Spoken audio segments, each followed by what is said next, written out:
Well, thank you for the question. It's a very, very important question, particularly in this day and time. You know, the small businesses of this country, they're the ones that are creating the vast majority of jobs.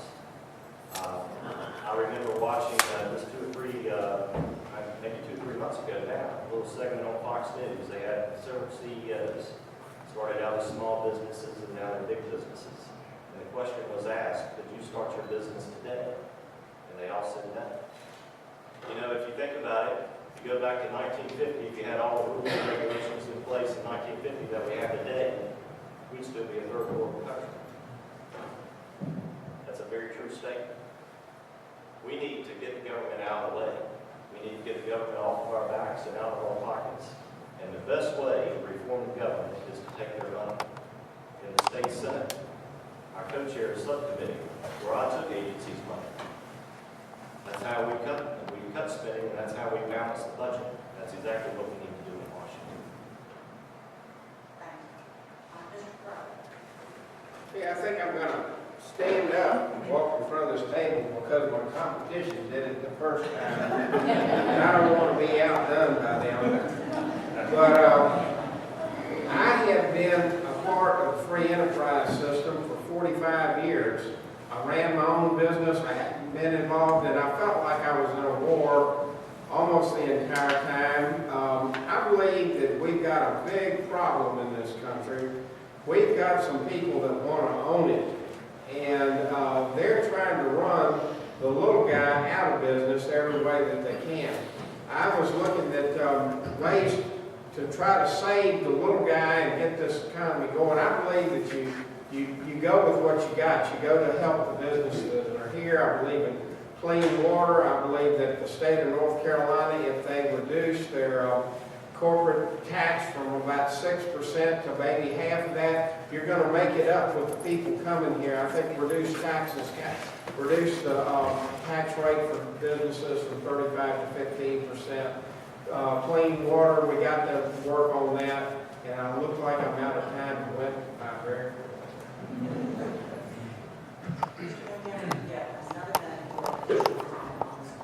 Thank you. I'd like to point out that there are a number of things that we can do very quickly. I think we would all agree, and I cited my background in the energy markets, that one of the #1 issues that's directly impacting our fledgling recovery is the price at the pump.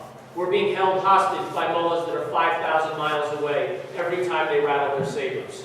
And it's not just us, it's anyone going to get a gallon of milk, it's anyone looking to deliver a cargo. Energy is one of the #1 costs if you're a poultry farmer. Everybody feels the cost of energy.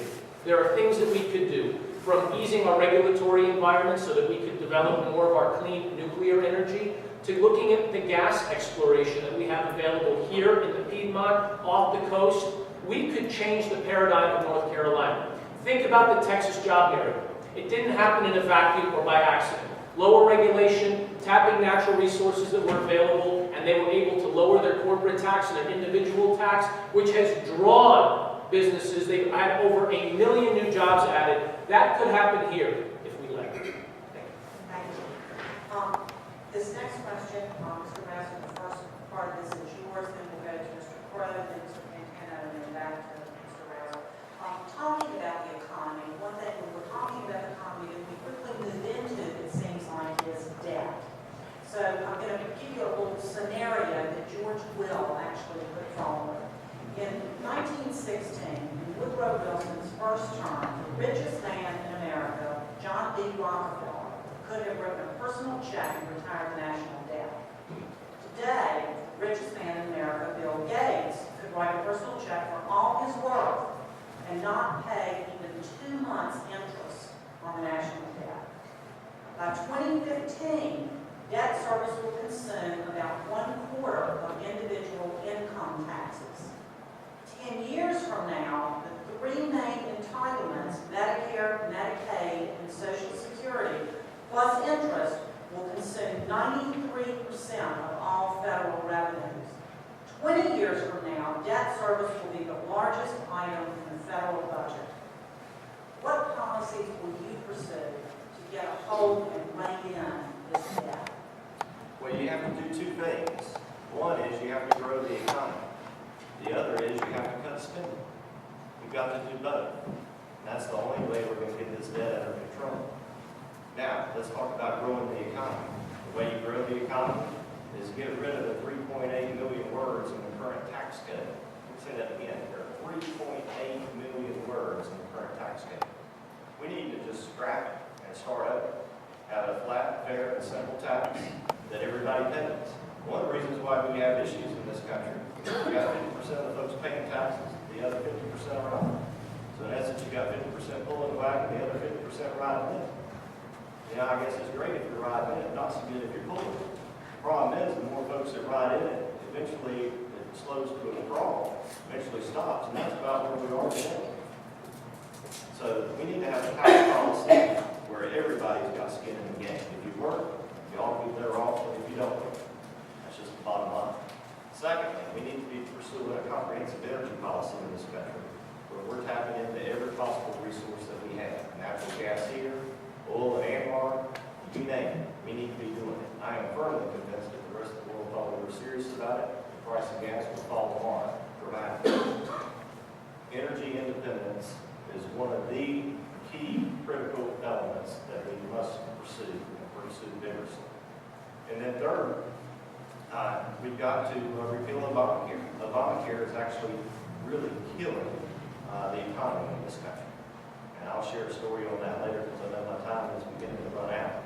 But if we do those things, we can help grow the economy as well as get rid of all the rules and regulations that are hurting businesses, making it so difficult to do business. And then on the other side, we've got to cut spending. Again, I'm the only candidate in this race that has a proven record of cutting spending. We've got to reform our entitlement program so that we protect them for the future.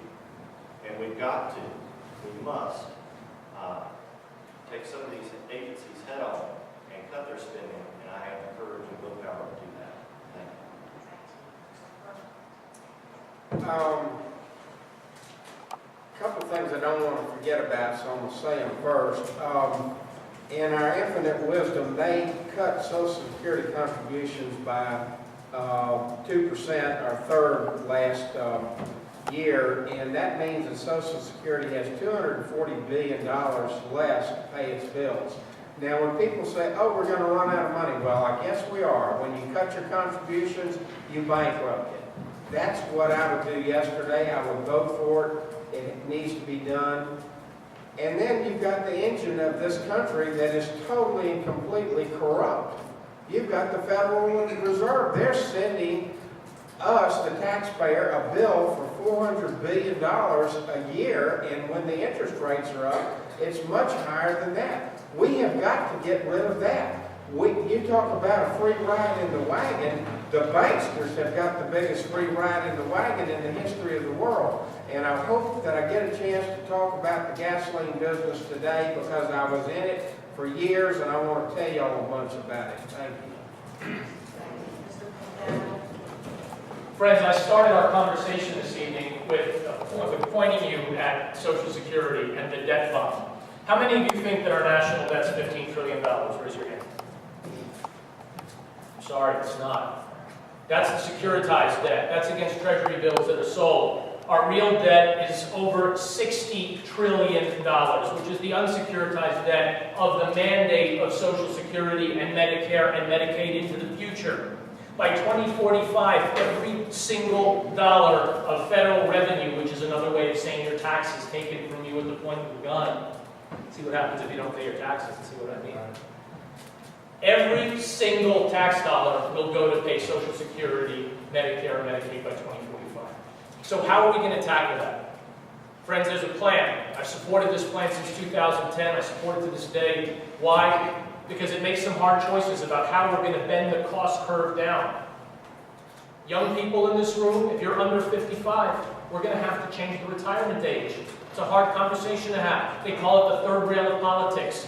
We have to start having some hard conversations if we're going to address our debt bomb. Thank you.